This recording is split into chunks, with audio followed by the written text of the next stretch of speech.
Welcome back to 94 Feet, ladies and gentlemen. Kade Cameron, Danny Stipanovicah, as usual. And of course, game 5 of the 2022 NBA Finals. Golden State getting a big one at home and beating the Boston Celtics 94 to 104. Danny, I mean, the way you look at it, this was a perfect, let me rephrase that, not a perfect game for Golden State, but realistically, you look at the way the outcome was, you couldn't have asked for a better outcome for a game for Golden State because, of course, the biggest stat of the day, when you win game 5 and you go up 3-2 in a series, 73% of the teams go on to win that series itself. So that's a big stat in itself. But what are your thoughts on this game today?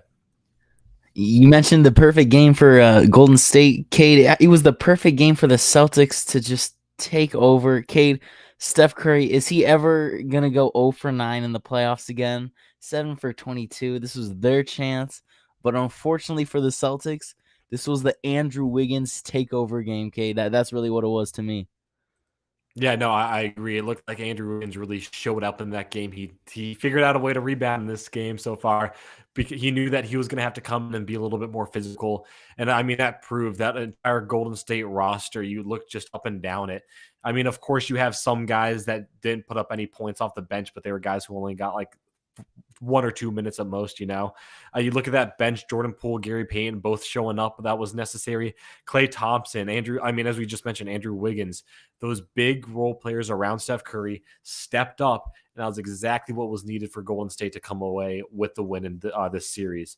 And I mean, that's exactly what we've been talking about. When you look back at game 4, Steph Curry put up a crazy stat line for that game. He had no help, but he was still able to get the win. But obviously, I think that was that kind of momentum booster that Golden State needed as a team to kind of figure it out themselves when they're actually able to take it back home. And obviously, of course, it paid off well this game as they got the win.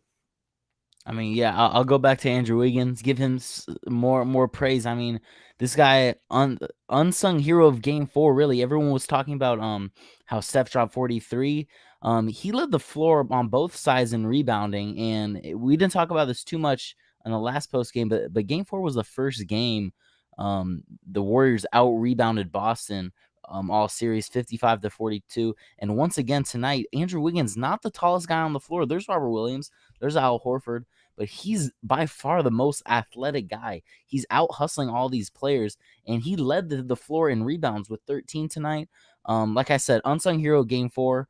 If you remember, halfway through that fourth in Game 4, he comes in for Draymond. They actually take Draymond out of the game, and immediately has those 2 easy buckets down low. He has those putback layups, and they had to keep him in the rest of the game.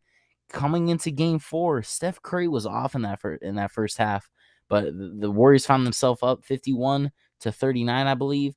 And who was that? That was all Andrew Wiggins at halftime. Led the Golden State in scoring and in rebounding with 16 and 7. He kind of goes cold in that third quarter, goes scoreless actually. And in that fourth quarter, man, he just, like I said earlier, he just took over. He started off hot. He made the first bucket of the fourth. Then the Warriors kind of go on a little run, and then Jaylen Brown finally scores. He finally remembers how to dribble. Jason Tatum makes a pair of free throws, and it's like, oh, Celtics might come back in. And then Andrew Wiggins back-to-back buckets. Like, they couldn't guard him. He was slashing through to the rim, fading away off Robert Williams, off Al Horford. And then the biggest point of that in that fourth quarter was when he just clamped up Tatum. If you remember that, Tatum kind of just couldn't go anywhere. He forces up a step back jump shot and just airball nowhere near it. And that's really what Wiggins has been on both sides of the floor. Total impact. I mean, Curry's gonna, if the Warriors win, Curry's gonna win MVP, but some of that MVP has to go to Andrew Wiggins. I was going to say, it's funny that you mentioned that because Skip, I'm not sure how long ago it was, but he just posted a tweet talking about how Andrew Wiggins kind of forced himself into that NBA or the finals MVP candidate for the Warriors if they ain't winning the series, which of course you hear something like that from Skip. Of Obviously, you can't course, take it too Skip would say something seriously, like that. but yeah, exactly. Trying to get the attention off the game from the game tonight. But yeah, I'm going to take the words of Richard Jefferson here because I think he summed this up really well. In a series like this, 4-game series, championship series right here, the thing that you're going to need is in those 4 wins, you're going to need your superstar to step up and win 2 of those games for you. And then you're going to have 2 wins where you're going to need that supporting cast to kind of step up and win it for you. Obviously, you saw Steph Curry do it in game 4. Realistically, you can probably make the argument there's a chance that he's still got it in him to kind of put up a big stat line like that again and win the series for the Golden State Warriors. But here it is. Now you're at that position where you now have those kind of 2 games that you have those role players helping win the game for the Golden State Warriors. And I mean, it's shown. I think the best thing about that too is the way that Golden State's really just answered back from that. Boston knew that Steph Curry was going to be the guy that is going to really be unguardable. But if you take away the rest of his cast, they're not going to be able to really work that many games around him, you know? But from what it seems like in game 4 and game 5, Golden State kind of figured out their answer back. They started out hustling them. They started playing just more physical and more of Boston style of basketball. And of course, you see that tonight with Andrew Wiggins, the way he played, just pretty much just getting it done all throughout the floor. And that's exactly what Golden State needed. And now you're talking about a best, or you're not even talking about a best of 3 series. You're only talking about really, Golden State only needing 1 more. So it's again, things are looking bleak for Boston, but at the same time, obviously there's still a lot to go on. But yeah, Andrew Wiggins was definitely the main reason that Golden State Warriors team came out with a win tonight. And going to the Boston side, Cade, after a terrible first half, they come out. Jason Tatum catches on fire in that third quarter, whether it's spot up threes, step back threes. He was on fire. The offense finally found a groove where, it's kind of just drive, kick it to the open man, and the open man was hitting. But in that fourth quarter, Cade, what happened to that Celtics offense? I mean, going into this game, the story was really Golden State wins the third quarter, Boston wins the fourth. And for the first time all series, we see Boston win that third quarter 35 to something. I can pull it up real quick. If you can't, Kate, I don't have it in front of me actually. Let's say, But and then the fourth 35-24. 35-24, they outscored. I mean, that's down by 1 at that point after halftime. So Exactly, and that was all after a lucky Jordan Poole 3 at the buzzer. Like, geez, I mean that must have just been demoralizing, I guess, because the Celtics were just terrible in the fourth quarter. 4 turnovers, Jaylen Brown back-to-back turnovers. Jaylen Brown didn't score a bucket, or he scored a bucket at 8 minutes and 21 seconds, and we didn't hear anything else after him. Jason Tatum, he was hitting free throws, but he only made 1 field goal that entire fourth quarter at 3 minutes and 27 seconds. That's way too long for JT to not score a bucket other than free throws. I know he was attacking. That's only 4 field goals the entire fourth quarter, and that's counting Marcus Smart's and Luke Cornett's garbage time buckets. Other than those 2, there was only 2 field goals. Sorry, I'm getting some chat popping up right here. But there was only 2 field goals that were in garbage time. Cade, what's happening? yeah, honestly, yeah, I thought this was a very interesting game in the sense that, again, as you normally see, you have Golden State winning those third quarters, Boston winning the fourth quarter. I talked to you about it right before the stream. It really seemed like that first quarter set up the entirety of the game, or not the first quarter, the first half set up the entirety of the game. Golden State goes up big going into halftime, go up by 12. You have a third quarter, which I think Boston in their head thought they couldn't have played a better third quarter. I mean, getting it the score without down to 1 point going into the fourth quarter, where everybody knows Boston is going to be doing pretty good. Then, of course, you get into the fourth quarter, and then things flip, where I think Golden State was thinking that you could not have played a better fourth quarter, considering they were able to limit Boston as much as they have. But, I mean, again, you look at those stat lines for Boston. I mean, Jason Tatum put up 27. Marcus Smart put up 20. Jaylen Brown put up 18. I mean, it's not that they put up bad stats. It's just the lack of play around them that kind of didn't really affect that. It didn't really seem that they were being as physical. Like in the parts of the game that I was actually able to sit down and focus on, it just seemed that, Robert Williams wasn't being that consistent threat down in the paint. It didn't seem like Al Horford was really having that much help as a supporting member of that team. And of course, I mean, you look at that entire bench. I mean, you're talking about 10 points total throughout the entire, just that entire bench. Obviously, of course, what you have 5 players on that team getting garbage time numbers. And like I said, it's that time in the series where you start narrowing down that bench, and that narrowing down that bench hasn't done anything to help them in this game. So obviously, I mean, I feel like again, and I bet home court advantage had something to play into it as well. But it just, I feel like, in my opinion, it just wasn't their game. Golden State just had a good answer for them, you know. Exactly. We're getting some chat in the comments. Hey, this is not a spoiler free stream. We're gonna be dropping our predictions soon for Game 6. Isn't that right, Now, Cade? really, yeah. Real quick, though, I want to call the East Coast an absolute scam. That's a little bit rude, don't you think? I was gonna say, like, don't get me wrong, the East Coast definitely hasn't been there over the past few years, but to call it a scam, I don't know. Talk to the fans out there. I think they'd have something else to say. But yeah, I mean, if the way it just seems so far, I feel like, again, I don't think this is the death call for Boston. You know, they're obviously taking it game 6 back to Boston. I think they're going to do a fantastic job there. Obviously having those East Coast fans, that's going to be a big help to them. And again, I feel like, as you've mentioned, I mean, these are both teams that have had great answers to losses. You mentioned it the last stream. You've never seen Boston lose two straight in this postseason so far. Obviously, it happened tonight, but I think that's going to, again, kind of just be that motivating factor to go back out there, go play just good, hard basketball, get back to their roots again. I see you looking at the chat, but um, Can you lose a uh, $5 bet? no, I didn't. I haven't put money on anything yet. I turned 21, like a month ago now, and I still haven't put a bet in, so I got to change that. But um, yeah, no, I think it's going to be good going back for Boston. But of course, I think at the same time, if Golden State comes out playing the same way they have, and just kind of with that physicality, you don't even have to really show it as strong, but just again that physicality. I think that's again where experience is going to kind of play off in this situation, and they could possibly come away with a win in Game 6. I mean, I'm not going to say that they definitely are going to be, but there's a good chance of it. You know, that's all I'm going to say. Hey, Jay Fair play. Be wary. We're both taking the Celtics in Game 6, so we might be homering just for our Celtics in 7. But Kate, do you want to get into our Game 6 predictions? Yeah. Just real quick to kind of wrap it up with this, though. Yeah, at this point, I think Boston just, I mean, it's worked for them in the past. They need to get that help. I think they're going to answer back with just a little bit more physicality. But at the end of the day, yeah, you look at that stat line right now, and they just, Grant Williams, nobody really had an answer off that Boston bench. So that's going to make a big difference. But yeah, we'll go into the Game 6 predictions. I mean, obviously, I mean, you kind of mentioned it. You kind of want to see that Game 7 happen where Boston kind of takes away just for our predictions to feel good. But at the same time, I mean, you're talking about the way that Golden State played tonight with Steph Curry having a bad night. He finally fell down back to earth.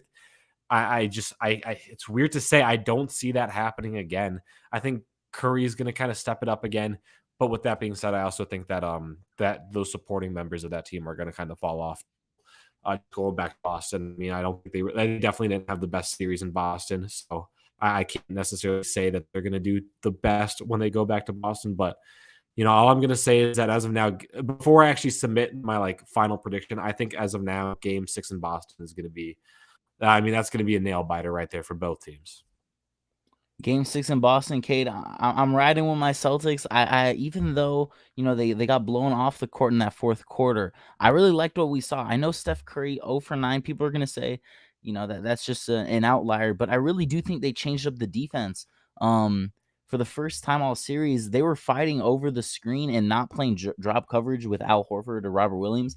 They were letting Curry drive and dish it out, and maybe that didn't really work out for them this game. But at one point, they were up 2 points late in that third quarter, and so they found a groove. I kind of liked what I saw. They were expecting that Steph Curry 3 where he just pops off that 3 and just launches it. We saw Grant Williams get a tip late in that fourth, I remember, but they were playing the 3 great. The fact that Steph Curry he shot 9 times, but I feel like the last 3, he kind of forced it. He was just trying to make one. So pretty much through 3.5 quarters through that series, through the game tonight, he only attempted about 6 threes, I want to say. So I really like their new defense where it's like, kind of give up the 2 for the 3. And we'll see if it works in Game 6. I hope they go back to that.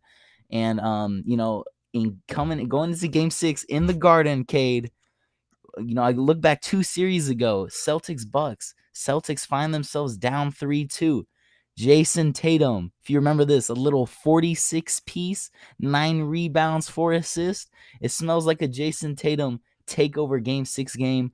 We saw him flirt with a little bit, a big game in the third. I thought he was gonna carry that momentum into the fourth. Golden State, don't get me started on these refs. You had Draymond following him to the bench. Maybe he wasn't in his right headspace, but game 6, he might bring out the little Kobe band and drop a little 40 piece in game 6. Give me the Celtics, game 6, Cade. Yeah, no, I think Jason Tatum has played very well for the Celtics team so far in this postseason, especially considering that this is his first finals appearance. I mean, obviously, of course, it's the entire team's first final appearance, but specifically when you have a superstar like Jason Tatum, it's going to be his first finals appearance. It's going to be big for him. And I think I agree. I think this is the where he kind of has to step up and actually make something out of this performance, because uh because dude, this chat's killing me, bro. Yeah, no, I just think that this is a game where Jason Tatum has to step up. I mean, we've seen these type of positions where I think the storyline has been on Game 6 Clay. I think this is going to be a Game 6 Tatum. I think that's going to be the storyline out of this game. I think you're going to have help from that supporting cast like Marcus Smart and Jaylen Brown. But at the same time, I think that's going to be more of a physicality thing and just being hard on defense rather than actually getting those offensive stats out of them. So I think again, it's going to be almost in a sense similar to what you saw in game 4, except obviously flipping it instead of Golden State coming away with it. I think Boston's going to come away with it. So yeah, I agree. I think I have Boston in this game. I think they're going to come away with it. And chat, hey, since you're here, let's hear your predictions. I was going to say you've been pretty talkative throughout the entire night, so I want to see your predictions as well. I said this after game 2, I think it was, Cade. If I see another quarter with more than 3 minutes of Daniel Tice, I'm taking away my Celtics prediction, and it worked out. And my boy Jay Fair is saying Daniel Tice for MVP. Dude, check this out. David Stern hologram halftime Biggie tribute performance halftime show for Game 6. Dude, if we see a halftime Biggie tribute performance, Boston cannot lose that game. You might as well just hammer the real live quick. bet. How you feeling about this take right there? Daniel Theis for Finals MVP. You like that one? I just mentioned it. Yeah, I was gonna say that's you know what?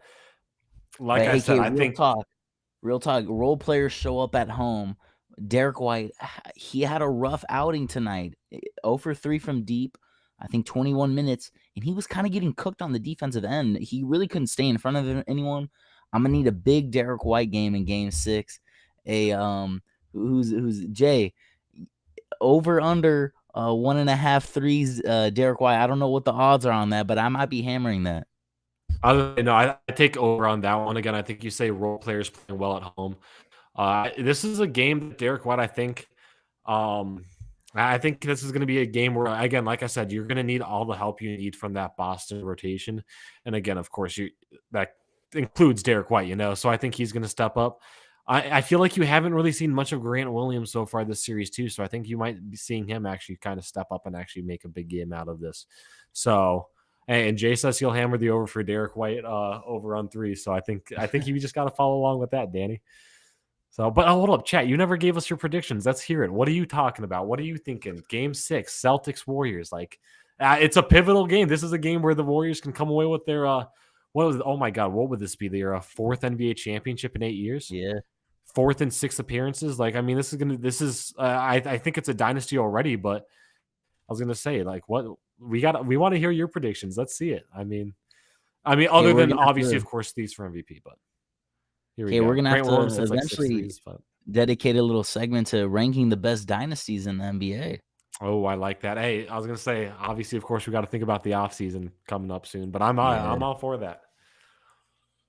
I was gonna say, all right, Danny, you got Celtics in 6. Hey, Jay, I agree. By the way, so this series has to go 7. It has to. Ooh, okay, here we go. Zach says Warriors in 7. Steph MVP. James Wiseman doesn't play another second in a Warriors jersey.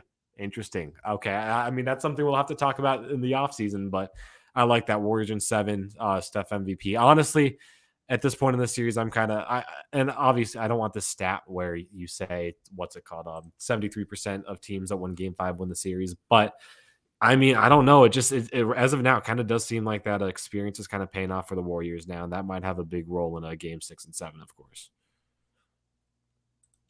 We have a Grant Williams hit 6 threes again. Wait, yeah. By the way, who's us? What are you talking about by us? Are you talking about Golden State? He's a Bucks fan.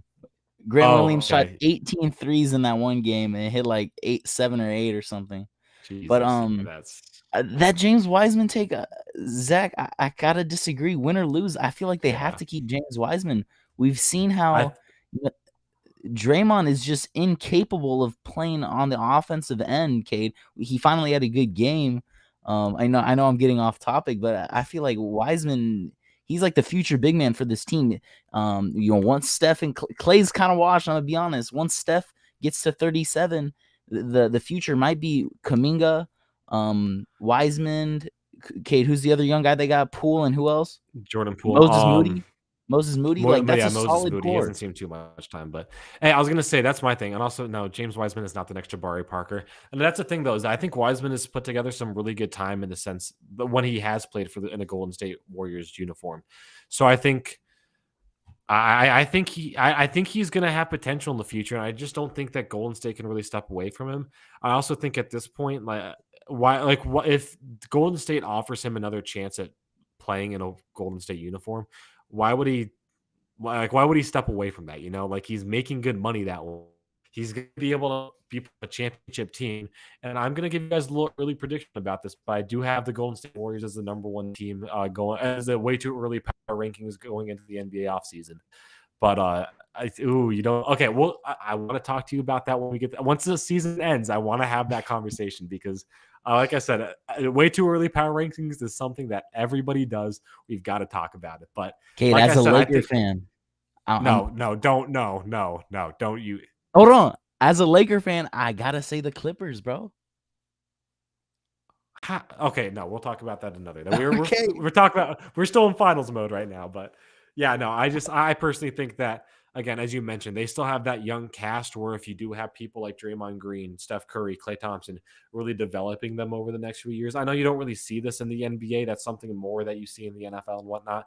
But I think honestly, if you're part of a championship team and still making money, why wouldn't you want to be that next man up when Steph and Klay and Draymond all kind of go their own separate ways, whether that's signing with another team or just retiring, Facts. Yeah, so that's the way I think about it. Anything else you got, Kade? No, I mean, I don't want to leave the chat, but at the same time, we do got to go. We got to focus on some other stuff. So obviously, Game 6 coming up. Well, shoot, I got to check the date on that one. Thursday, Game 6, Thursday night, 6 p.m. Obviously, we'll be on that night as well. Probably, I'll talk to Danny about it. Probably back at the same time. You get to go 10 again. Yes, sir. Okay. Hey, real quick, that Mike Brown hiring to the Sacramento Kings. I know we got. I guess is Zach a Kings fan or something? Shoot, maybe. I was gonna say we know a Kings fan personally, so we got to ask him. What do you think? How terrible do the Kings feel after seeing Kerr go down with COVID and Mike Brown just look like a bozo on the sideline? Doesn't know what he's doing with Steph Curry earlier in the playoffs. Man, Kings just what a dysfunctional organization. I'm sorry, Zach. No, I don't know. No, sorry, Zach. I don't know if you're a Kings fan. Apologize to Austin too. I don't think he'd want to hear that one. Yeah. Mike Brown is our messiah. Okay, we're done for the night. Okay. Good luck with that. Great tuning in, guys. Hey, great for having a chat this time. We'd love to see it, but thank you guys for tuning in. We'll be back Thursday, 10 p.m. as always. Game 6 of the NBA Finals, and hey, who knows? This might be the next broadcast might be our last NBA Finals broadcast. If you haven't yet, make sure you follow us on social media at 94 Feet Show. So that's on Twitter, TikTok, Instagram, all that stuff. We got it right there in the ticker for you. But of course, hey, it's a great Monday night. Have a great Monday night, everybody. We'll see y'all on Thursday.